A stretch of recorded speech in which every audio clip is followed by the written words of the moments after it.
Welcome back, everybody. So today we're going to be dealing with a completely different type of video that I've ever done on this channel.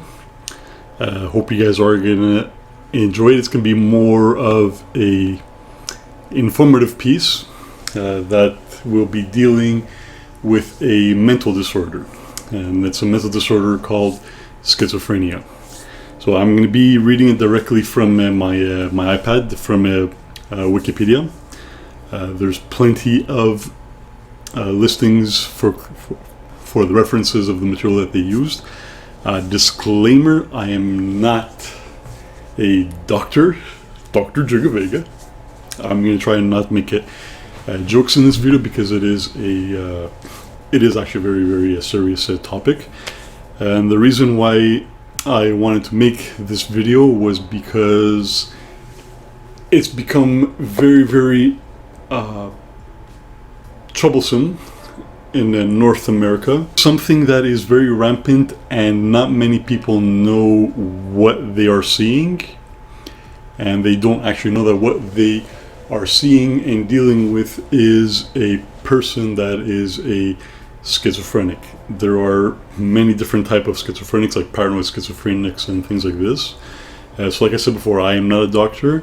I did want to get into psychiatry when I was younger. I still absolutely do.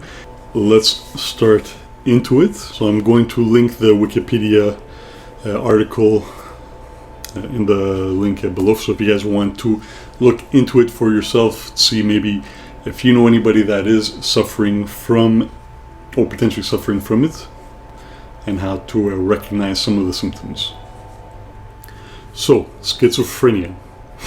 Schizophrenia is a mental illness characterized by abnormal behavior, strange speech, and decreased ability to understand reality. Other symptoms may include false beliefs, unclear or confused thinking, hearing voices that do not exist, reduced social engagement and emotional expression, and lack of motivation.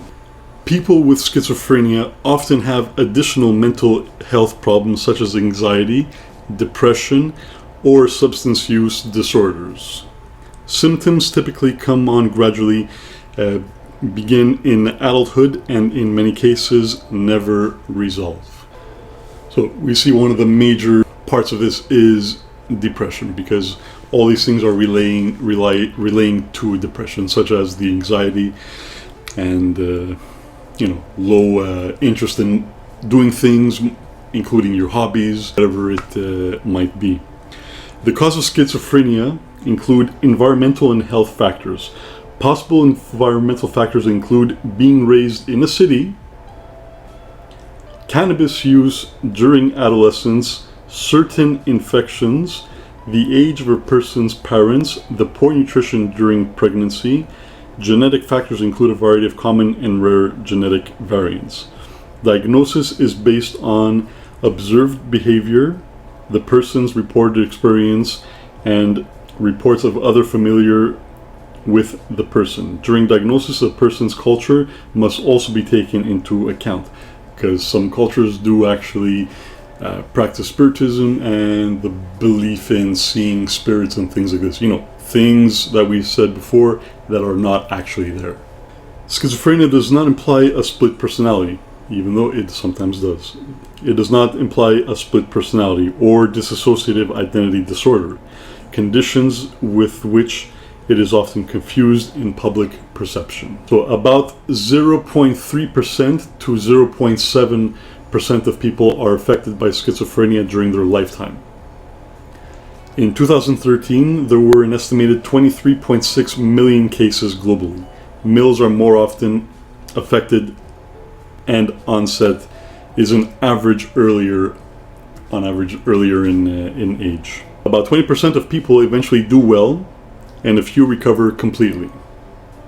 About 50% have lifelong impairment. Social problems such as long-term unemployment, poverty, and homelessness are common. The average life expectancy of these people with the disorder is 10 to 25 years. less, so up to a quarter less, because don't forget, there is the depression factor, and we know where that stuff leads, and I'm trying not to use some of those terms. Here are some signs and symptoms of schizophrenia. People with schizophrenia may experience hallucinations, things that are not there. And hallucinations are not only visual hallucinations, there are also auditory hallucinations, where you think you hear things, or you interpret things that in a way that you want to understand them. So you're able to manipulate something that you heard to your own design of what you want it to be. People with schizophrenia may experience hallucinations. Most reporting are hearing voices. Delusions, often bizarre or persecutory in nature. So you feel like you are the target of people. People are against you. People are oppressing you. People are holding you back. You have the biggest problems in the world. Nobody is more affected than you. With delusions, often bizarre or persecutory in nature, and disorganized thinking and speech. So when you are not able to organize your thoughts in a coherent manner, and then you just lose control when you're trying to explain yourself or express yourself, which leads to many conflicts. The last may range from loss of train of thought to sentence only loosely connected in meaning, to speech that is not understandable, known as word salad.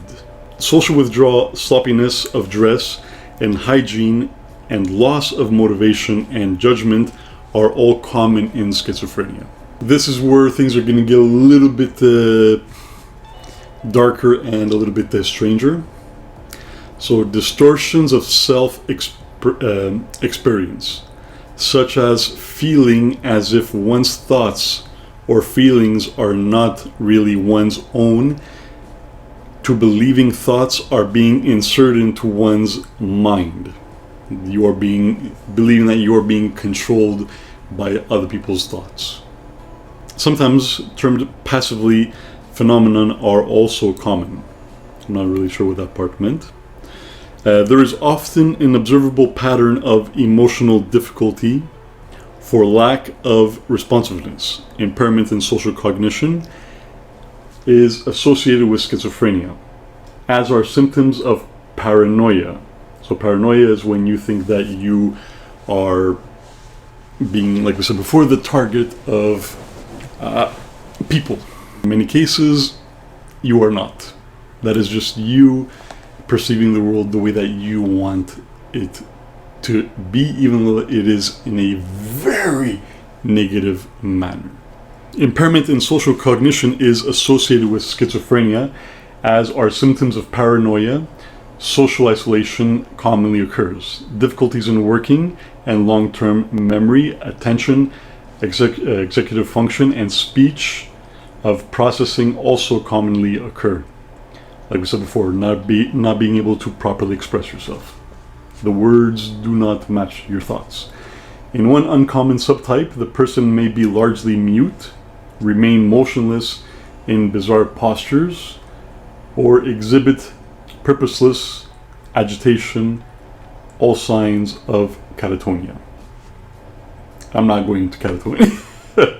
Catatonia is a catatonic state where you are just like in a well of your own thoughts. Your own prison, pretty much. People with schizophrenia often find facial emotion perception to be difficult. So they cannot read people's facial cues.